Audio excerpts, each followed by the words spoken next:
মা,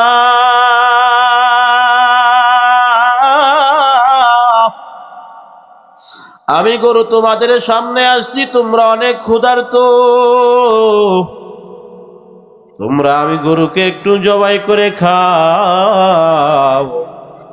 মা সন্তানের চেহারার দিকে তাকায়া কান্দে, সন্তানও তার মার চেহারার দিকে তাকায়া কান্দে। সন্তান বলে, এমন কথা বলে ফেলছি যে এই কথার দ্বারা আমার আল্লাহ নারাজ হয়ে গেছে। কান্না করতে করতে একদিন চলে যায়, কোনো খাবারের ব্যবস্থা নাই। একদিন চলে গেল, দ্বিতীয় দিন আবার একই অবস্থা। ওই গাছে দ্বিতীয় দিনও আর আনার ফল গাছে আনার ধরে না। এমন করতে করতে তৃতীয় দিনও চলে আসলো, তৃতীয় দিনও ধরে না। মা সন্তানের দিকে তাকায় কান্দে। এমন সময় মার দরজায় একটা বিশাল বড় একটা গাভী, বিশাল একটা গরু আইসা মার দরজায় দাঁড়ায় বলে, ওরে মা,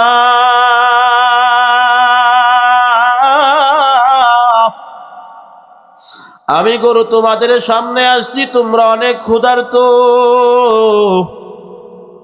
তোমরা আমি গরুকে একটু জবাই করে খাও।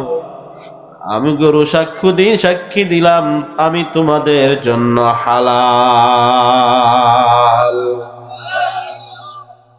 গরু জবাই করে মা আর সন্তান গরু খেয়ে ফেললেন। সন্ধ্যা যখন ঘনিয়ে আসলেন, গরুর যে মালিক রয়েছে, মালিকের বাসায় এবার গরু যায় না। আর গরুটা যে যার, উনি হলেন দেশের বাদশাহ। গরু যার, উনি হলেন কি বাদশাহ। বেজাল কি কম না বেশিও? দাউদ পয়গম্বরের কাছে গিয়া বলতেছে, ও পয়গম্বর দাউদ, এই যে দেখেন, এই ভিখারির দল আমার গাভী খেয়ে ফেলছে, মার সন্তান আমার গাভী খেয়ে ফেলছে, আমি এটার সঠিক বিচার চাই। দাউদ আলাইহিস সালাম তাকে দেখতেছে, মার সন্তানের চেহারার মধ্যে নূর ঝলমল করে। সুবহানাল্লাহ বলেন না? মার সন্তানের চেহারার মধ্যে নূর ঝলমল করে। দাউদ পয়গম্বরের অন্তরের মধ্যে খবর হয়ে গেছে। দাউদ পয়গম্বর বলতেছে, এই তোমরাই খাইছো গাবি, এখন আপনাদের প্রশ্ন কি বলো? ওরা কি মিথ্যা কথা বলবে? ওরা বলতেছে, হ্যাঁ হুজুর খাইছি। ওই মালিককে একবার স্মরণ করো রে মুমিন, ওই মালিক এখনো আছে, এখনো আছে। ওই মালিক তুমি আমি কি করি সেটাও দেখে না, মনে করছো দেখো না? আল্লাহ সবই দেখে। দুইজন জিনিস, দুইটা ফেরেশতা আমাদের কান্দে আছে না নাই? দুইটা ফেরেশতা দুইটা জিনিস লেখে, কিরামান কাতিবিন।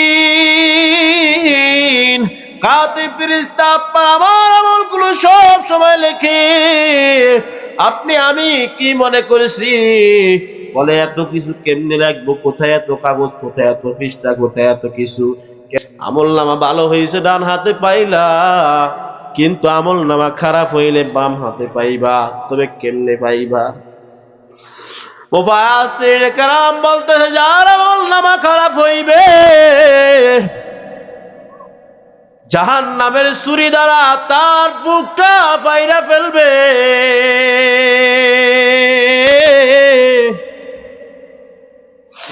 বান্দার বুকটা ফাইরা আল্লাহ রাব্বুল আলামিন ফেরেশতাদেরকে বলবে, ও আমার ফেরেশতারা,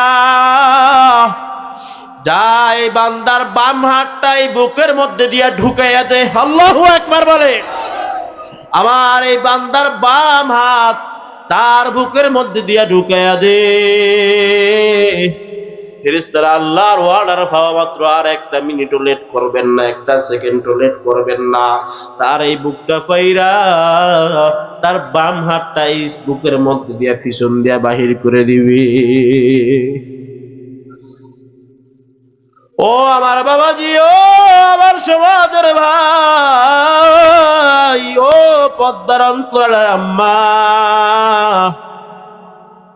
ওই দিন অবস্থাটা কেমন হবে? বাম হাত পিছন দিয়ে বাহির করে হাতের মধ্যে আমলনামা ধরে দিবে। বান্দা বলবে, আল্লাহ, আমলনামা তো পিছন দিকে, আমি কেমনে পড়বো? আল্লাহ বলবে ফর। বান্দা বলবে, আল্লাহ, আমি তো পড়তে পারি না,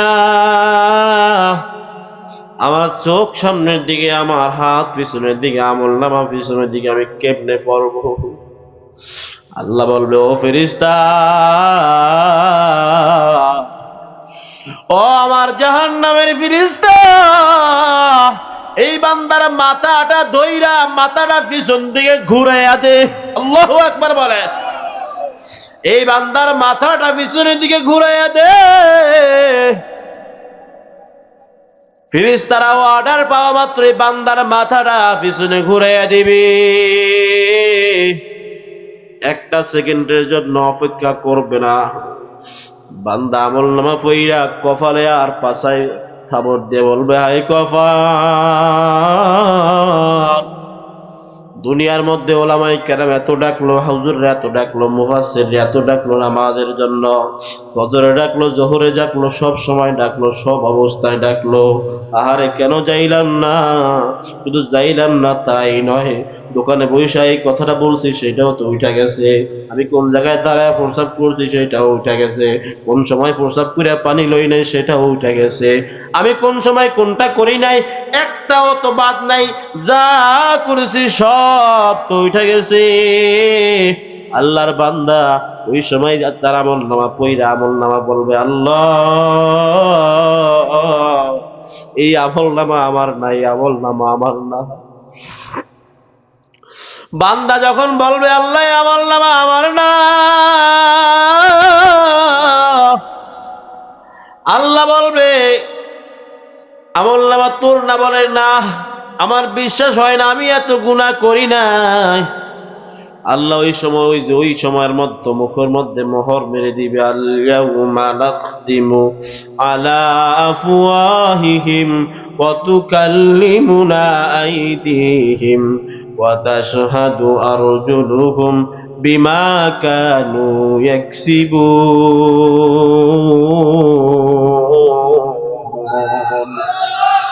আরো আওয়াজ দিয়ে বলেন আল্লাহু আকবার।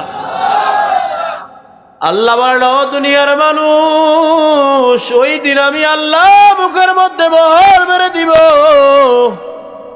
পালাবার কোনো সুযোগ নাই, সুযোগ নাই।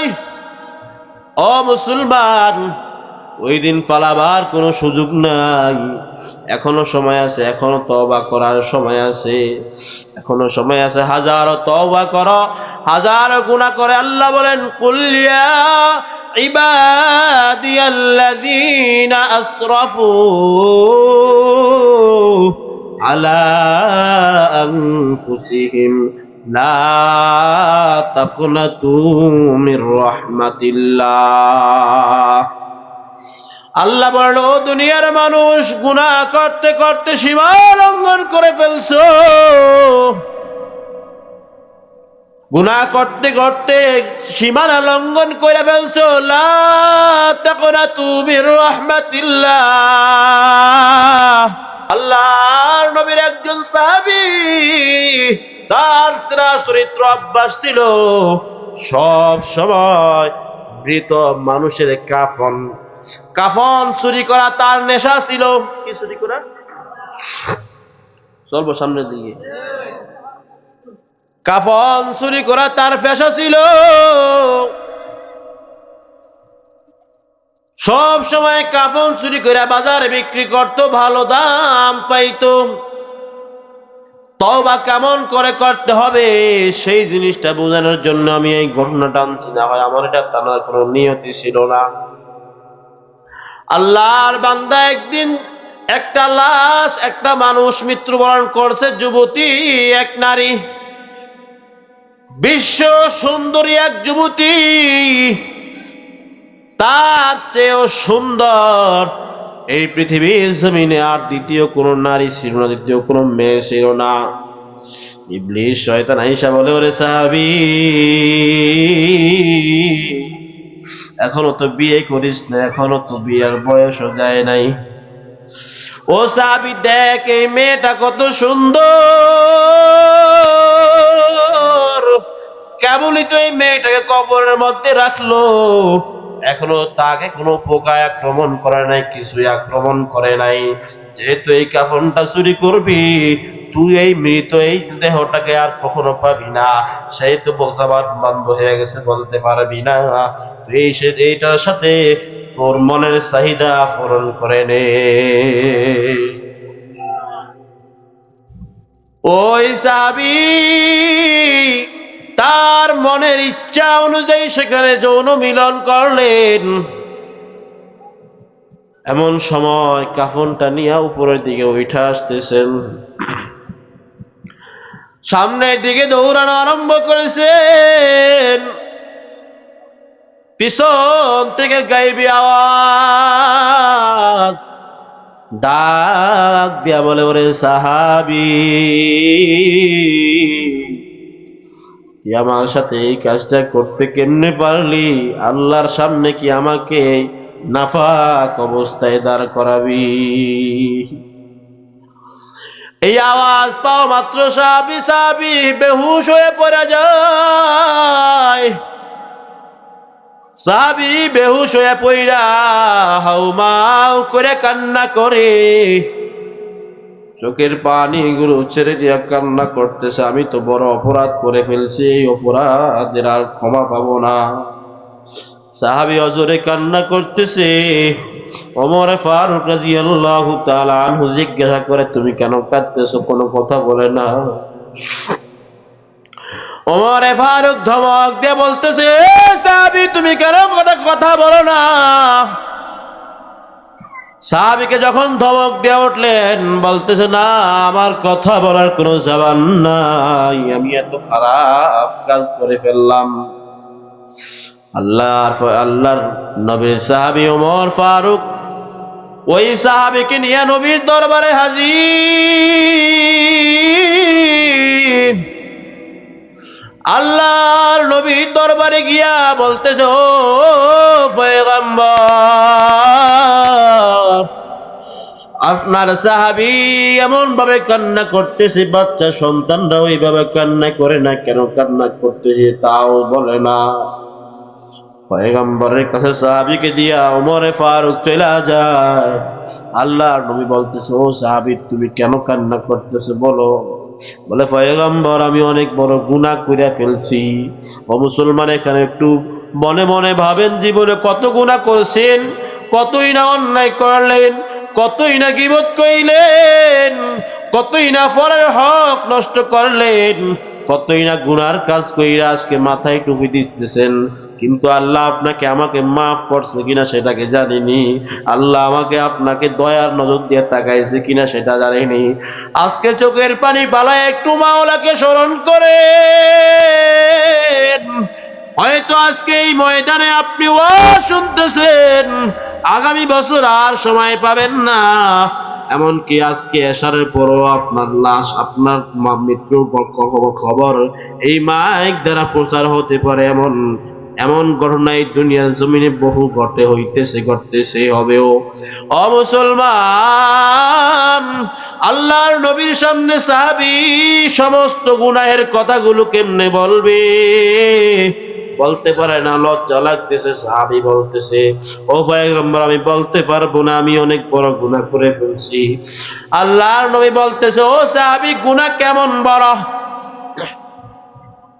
সাহাবী কোনো কথা বলে না, বলে তোমার গুনাহ কি আমার থেকেও বড়? বলে হ্যাঁ আপনার থেকেও। বলে তোমার গুনাহ কি আল্লাহর দয়া থেকেও বড়? বলে হ্যাঁ অনেক বড়। বলো তুমি কি বলো? আমি কিছুই বুঝি না, তুমি আমাকে একটু বুঝাইয়া বলো। সাহাবী এবার চোখের পানি ছাইরা বলতেছে, পয়গম্বর আমি শয়তানের ধোঁকার মধ্যে পইরা আমি বেগানা নারী, আমি মৃত লাশের সাথে যৌন মিলন করছি, যে না করেছি। আল্লাহর নবীর মাথা গরম হয়ে যায়। আল্লাহর নবী ধমক দিয়া সাহাবীকে বলতে, যাও আমার দরজা থেকে বের হয়ে যাও, তোমার স্থান আমার দরবারে নাই। সাহাবী মনের দুঃখ নিয়ে যেহেতু রসুল পাঠিয়ে দিছে, আর যেহেতু রসুলের দরবারে আসার পর রসুল পাঠিয়ে দিছে, আর আমি মাফ পাবো না। আল্লাহর নবীর সাহাবী কান্না করতে করতে করতে করতে ওই পাহাড়ের উঁচায় চলে যায়। পাহাড়ের টিলায় বৈশা বৈশা কান্না করতেছে। পাহাড় থেকে একটু নিচে দাঁড়ায় বলতেছে, এই পাহাড়ে দাঁড়ায় থাকবো, এই পাহাড়ে দাঁড়ায় দাঁড়ায় আমি মালিককে ডাকবো, এই পাহাড়ে দাঁড়ায় আমি ইবাদত করব, কান্না করব, লোকজন আমাকে নিয়ে হাসি তামাশা করবে। যেহেতু নবী দরজা থেকে ফিরে দিছে, আর কোন দরজা আসেনি বলে, নবী আমার উপরে রাগ, নবী যেখানে রাগ সেখানে তো আল্লাহ রাগ। সাহাবী মনের কষ্ট নিয়ে পাহাড়ে উঠা আবার আরেকটু নিচে টিলার দিকে নামছে, যেহেতু উঁচা, এখান থেকে আরেকটু নিচের দিকে একটা গুহা আছে, গুহার মধ্যে বৈশা বৈশা ইবাদত করতেছে। আর চোখ দিয়া পানি পালায়া বলতেছে, ও দয়ার মালিক, আমি বান্দা গুনাহ কইরা ফেলছি, আমি বান্দা গুনাহ কইরা আপনার কাছে গুনার জন্য ক্ষমা চাইতেছি। গুনাহ করার পর ওমরের কাছে গেলাম, ওমর ফিরিয়ে দিল, আবু বকরের কাছে গেলাম, আবু বকর ফিরিয়ে দিল, পয়গম্বরের কাছে গেলাম, পয়গম্বর আমাকে ফিরিয়ে দিল। আমি বান্দা জানি গুনাহ করেছি, আপনি আল্লাহ তো দেখছেন গুনাহ করে ফেলছি, শয়তানের ধোঁকায় পড়ে গুনাহ করেছি। যেহেতু রাসূল আমাকে ফিরিয়ে দিয়েছেন, যেই মালিকের অপরাধ করে ফেলছি, মালিক থেকে আমি সইরা গেছি, আমি জানি আপনার দরজাতে ছাড়া দ্বিতীয় আর কোন দরজা নাই, আপনার দরজা ছাড়া দ্বিতীয় মাফ পাওয়ার কোন দরজা নাই। ও মালিক, আমি আপনার কাছে সাহায্য চাইতেছি, আপনি আমাকে না মাফ করা পর্যন্ত আমি এই জংলা থেকে, গুহা থেকে সরব না। আল্লাহর নবীর সাহাবী কান্না করতেছে, পাগলের মতো কান্না করতেছে। এলাকার মানুষগুলো থাকতে পারে না,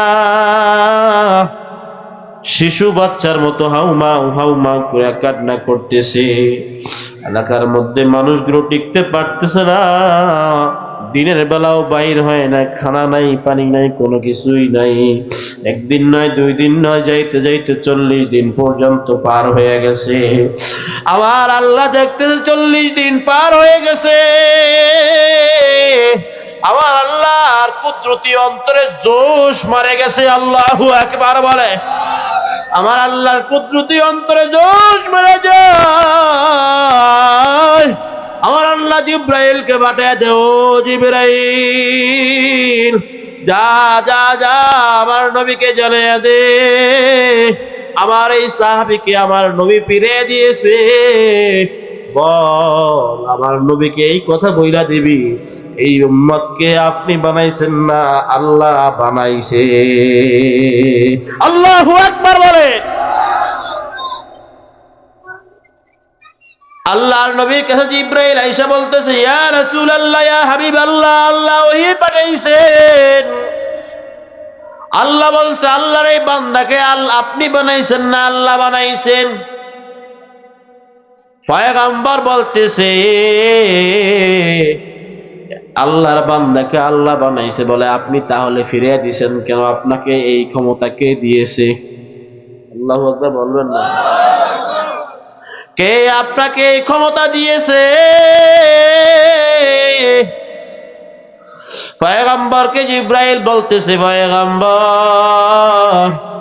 আল্লাহর বান্দা আল্লাহর কাছে কান্না করতে করতে আল্লাহর কাছে এত প্রিয় হয়ে গেছে, আল্লাহ তার জীবনের সমস্ত গুনাহগুলো মাফ করে দিয়া তার আমলনামায় নেক দ্বারা ভরপুর করে দিয়েছে।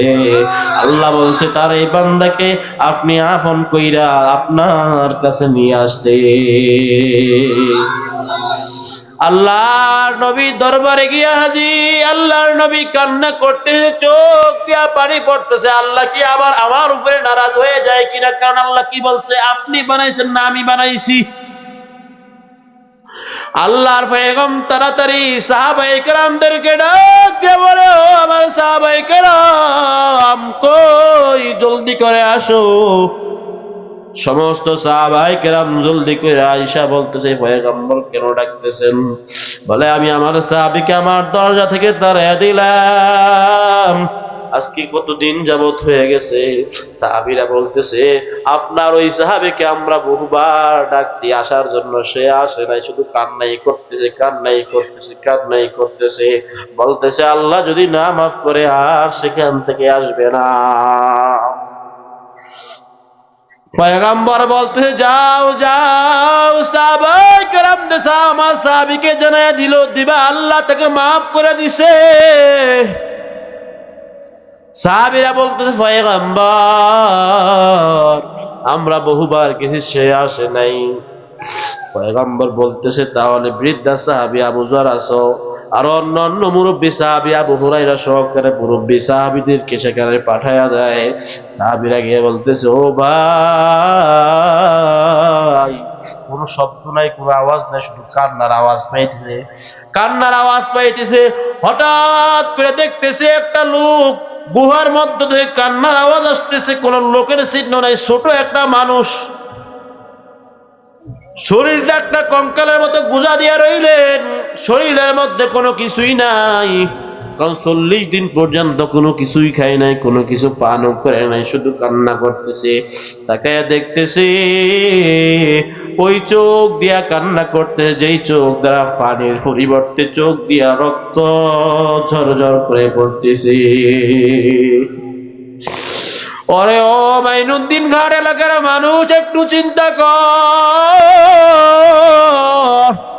কত জিনা করলাম, কত ব্যভিচার করলাম, কত অন্যায় করলাম, কত নবীর বিরুদ্ধে কটূক্তি করলাম, কত আলেমের সমালোচনা করলাম, আলেম হইতে পারলাম না, আলেমের সমালোচনা করলাম, কত অপরাধ করলাম। আজকে এই ময়দানে বৈশাখ গুনার কথাগুলো একটু স্মরণ কর। ওই সাহাবী চোখ দিয়া গুনার কথা স্মরণ করার মাত্র চোখ দিয়া পানির পরিবর্তে রক্ত বের হইতেছে। সাহাবায়ে কেরাম কোনের মধ্য করে নবীর দরবারে নিয়ে আসলেন। আল্লাহর নবী দেখে চিৎকার করে কান্না করে উঠলেন। আল্লাহর নবী ডাক দিয়ে বলে, এটা কি আমার সেই সাহাবী? এই সাহাবীর এই কি হালত? আল্লাহর নবী নিজ হাতে তার চেহারাটা মোচন কইয়া দিছে, নিজ হাতে তার মুখে খাবার খাওয়াইয়া দিছে। আল্লাহ তাআলার পক্ষ থেকে আল্লাহ তাআলা এলান পাঠিয়ে দেয়, নবী আমি আমার এই সাহাবীর উপরে আমি নিজে খুশি হইয়া গেলাম।